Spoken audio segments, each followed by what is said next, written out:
Smart socks to help prevent falls. That's our Techstination. I'm Fred Fishkin. Joining us from a company called Palarum is Chris Baker, co-founder and VP of Business Development. Hi, Chris. Hi, Fred. Thanks for having me. And also Tammy Moore, nursing administrator and principal investigator of a study at Ohio State Neurological Institute. Hi, Tammy. Hello, Fred. Well, let's begin with a little background, first of all, about this company and the product that you've developed, Chris. Sure. I guess this company was founded really by my brother, who actually was a former CNO at a hospital in Ohio. Basically was always fighting the challenge of how to lower falls for his patients. He basically started thinking through that there must be a new way to attack the problem. My background has been in mostly technology and consumer electronics. And so when we started musing through different ideas, it just seemed that with IoT technologies and wearable technologies that were coming to the forefront, there must be a way to kind of put that together and find something that would work better for both the patients and for the nursing staff. And in short, we just literally looked at basically the process when a patient does come to the hospital. And as Tammy can attest to, every single patient that gets admitted to a hospital gets a pair of socks.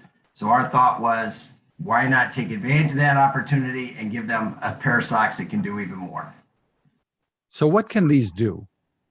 A quick description. Quick description. In short, the socks at the very bottom have some fabric sensors on the very bottom of the sole of the foot. And what we can do, along with an IMU or an individual measuring unit, we can now measure the activity of a patient's foot. And then using various algorithms, as the patient moves, we can then actually tell the sock, or the sock can actually tell the system that a patient stands about to take place. And when the foot actually touches the ground and adds pressure, an alert is sent. And what that does is it allows us to provide a very accurate alert to the nursing staff, which we believe is significant because, as we all know, nursing is, my wife's a nurse, right? They are overworked and have a lot on their plate. So the more that we can alert them more accurately, the more likely they are to be able to go in and help those patients more quickly. Before we talk about the study, Tammy, give us a sense of how serious a problem this is, the falls in the hospitals. Yeah, Fred, one of the areas that convinced me that I would work through this study was because we were continuing to have patients fall at the hospital no matter what we did. We looked at chair alarms, bed alarms, different assessments, fall wheels. We had it all. And our patients were still falling. And we looked at this and we looked across the nation to see what are other people doing, to see if we could figure out what we were missing. And everybody was running into the same glitches around how to improve preventing falls in their organization. I believe at last data that I saw, 4 falls occur for every 1,000 patient days. That's the average that we're seeing throughout the nation. And in some areas more, some areas a little lower. My impetus was around our neuro population because the cognitive, the musculoskeletal impact that their disease process was having was making them more at risk for falls. And so when Palarum came to see me, I thought, wow, this is an opportunity for us to investigate and look at to see if this could help us. And so now there's a study that's been published, headlined, Fall Prevention with the Smart Socks System, tongue twister almost, reduces hospital fall rates. Tammy, we should say that you don't have a financial interest in the company. That's part of the study that we've seen. Tell us about this and what you found as a principal investigator. Sure. Well, our ultimate goal when we started was to look at 2,500 patients that were admitted with a high fall risk, and to segregate those patients that consented to the study to be part of this.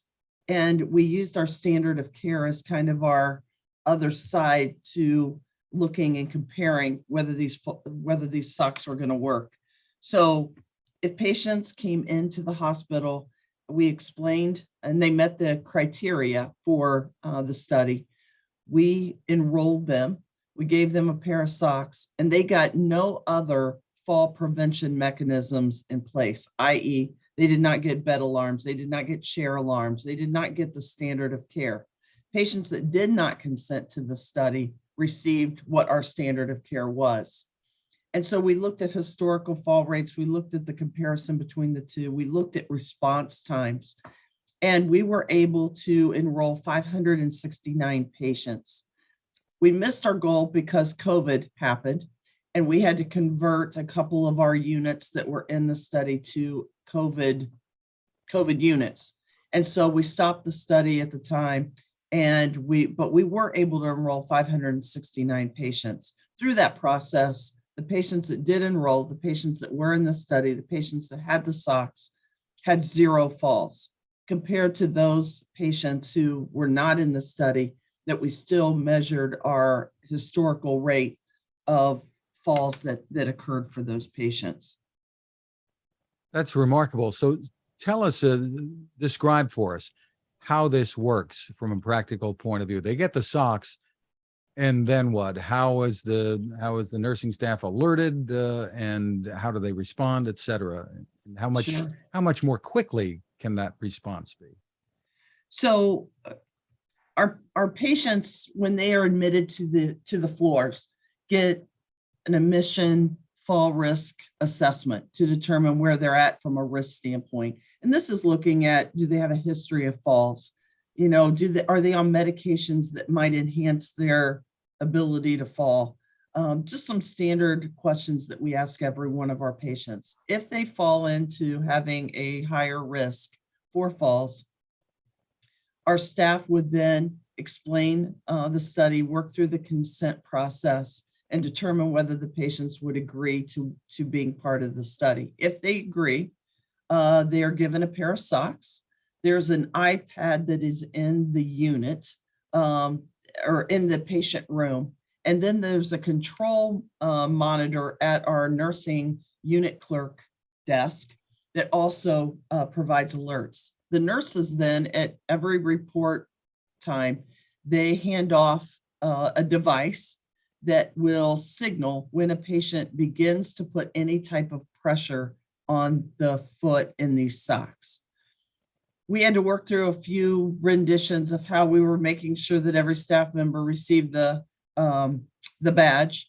But once we worked through that, our patients, the 3 closest caregivers, if a patient did start putting any pressure on those socks, it would ring to the 3 closest caregivers in the area where that patient was.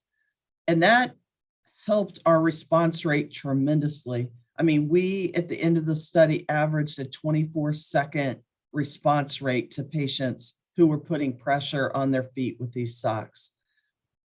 That, although we didn't have any published results of how we responded to alarms in the past, I can tell you that this was a remarkable improvement from what anecdotally we believed that we were seeing.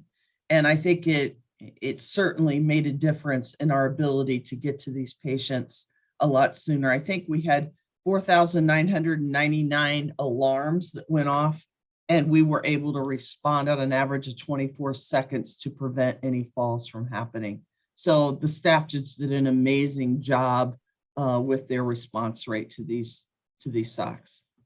That's terrific. Now, assuming there are multiple patients wearing the socks in an area, how do you know where to go if an alarm goes off? Is it identifying the room or the patient? Yes. And as soon as that staff member walks in the room, the alarm goes off.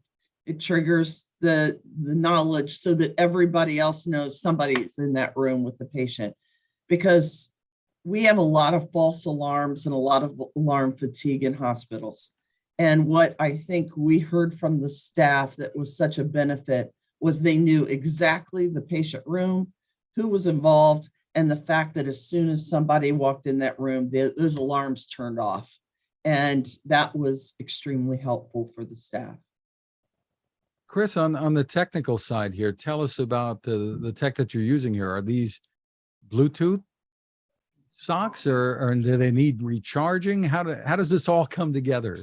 Well, that's actually a lot of what went into this, right? We wanted to make sure we had a technology that was obviously, you hear a lot, but simple to use, but mostly that fell kind of in line with what hospital staff are doing today. So the socks, one of our real secret sauce is that the socks are actually, the sensors are made out of fabric, right? So the sock is 100% recyclable. After it's been used, it can be washed, do a QA, and it can be used again, right? But the sock itself is connected by Bluetooth to a tablet in the room, as Tammy stated, right? And the tablet in the room kind of acts like the communication hub. So when an alert actually would take place or it detects an alert is taking place, it's actually then that the tablet connects Wi-Fi and then sends an alert.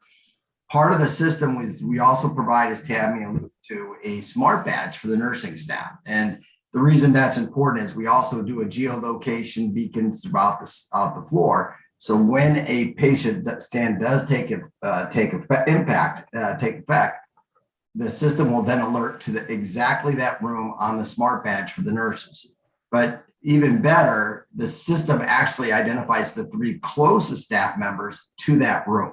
So one of the things that you find nurses, like I said, one of the big problems is alert fatigue, right? They get too many alerts. So we wanted to make sure that not only is the alert accurate, we wanted to make sure it was highly relevant. If they know that they're one of the 3 closest, every nurse is going to do what she needs or he needs in order to get to that room and help on that patient safety event, right? So it just allows the staff member that when they see that alert to know, yes, it's not only what room it's in, it alerted me and I am one of the 3 closest, right? Because it doesn't do any good to alert somebody on the 2nd floor or 3rd floor or anything of that nature.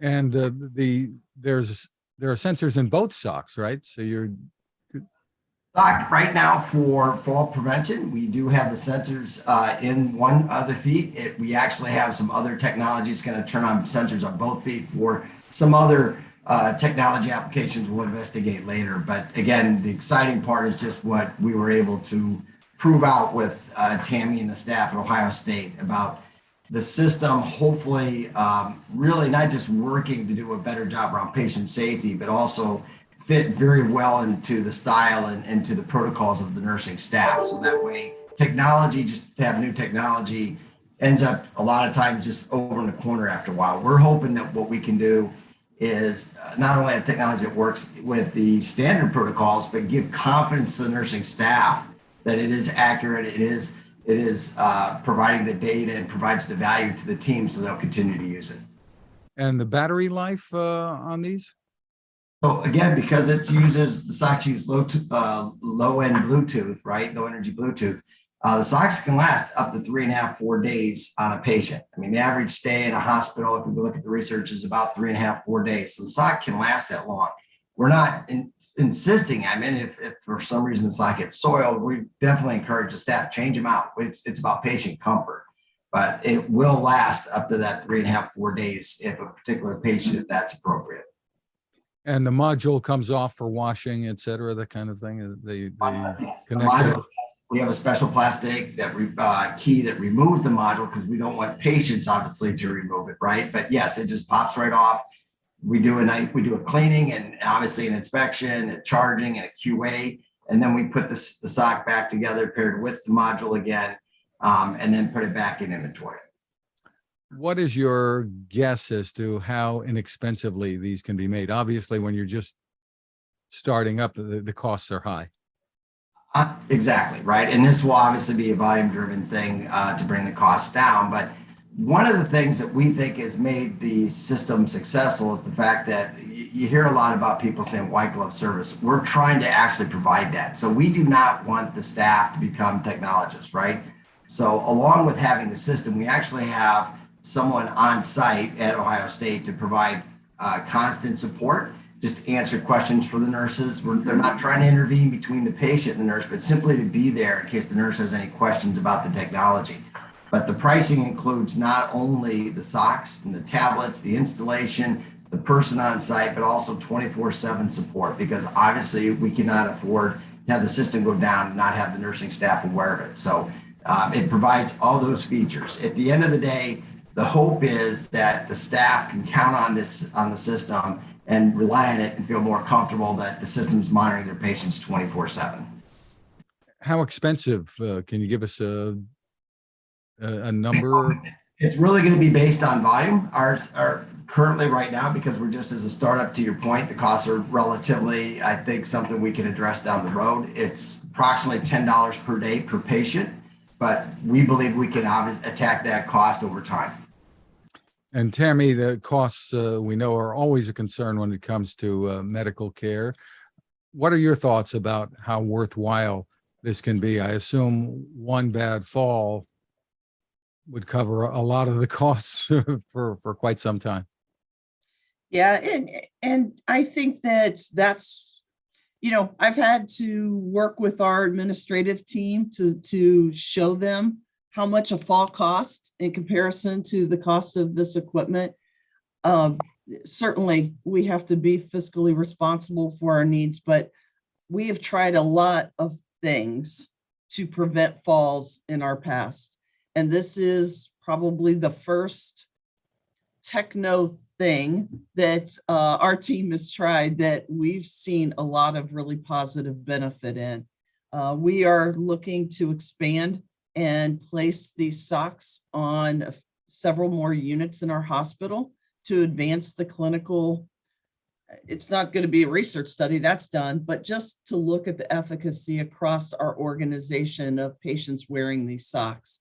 And so we're excited about the continued learnings that we're going to have. And I think that if we can show that this is continuing to be a positive fall prevention opportunity for us, the money will be there to support this. So our organization is committed, and we're excited about the partnership that we have. It sounds really exciting. Go ahead, Chris. I was just gonna say, so when you look at the math, as Tammy is alluding to, the cost of a fall in the US, a lot of the research will show that it can run anywhere from $10,000 to $17,000, $18,000 per fall, right? So if using an ROI calculator, we can work with any particular hospital and do the math.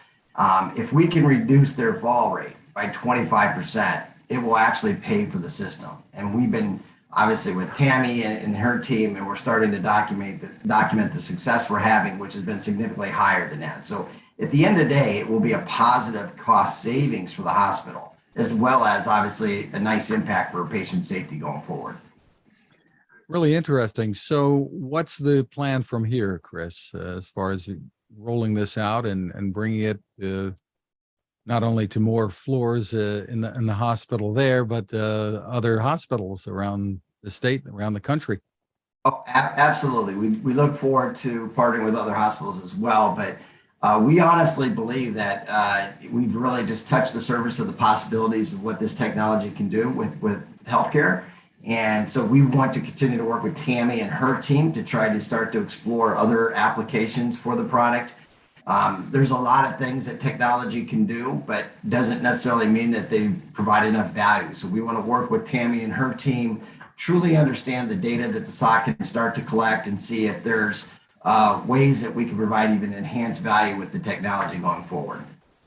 Terrific. And there are probably other applications too. I mean, I know very often hospitals want people to get up and out of bed. And have you taken your walk today? And this, I guess, could be valuable in that scenario. Absolutely. I don't want to. Tammy knows this better than I do, right? You're 100% right. We actually do want the patients up out of bed. So one of our future applications will be around gait and gait analytics. The same sock that alerts the patient can stand can actually be used to collect data on their mobility activity and be able to provide that to Tammy and her team for more information about the patient and their recovery process, maybe even for discharge information as well. But that's all stuff that'll be coming soon. And the possible other markets as well, whether it's senior living facilities, et cetera, assisted living, that I suppose this could be valuable in as well. We honestly believe the SOC can go through the entire continuum of care. We felt it was most important to work with Tammy and her team on acute care first, prove out the technology, but then you're 100% right. We look forward then to looking at tweaking and fine tuning the application for long-term care. And even down the road, it's a completely wireless technology. We can even see telehealth in the future, right? So, but we wanted to start first with the folks that know, healthcare best. Terrific. For more information, where's the best place for people to go?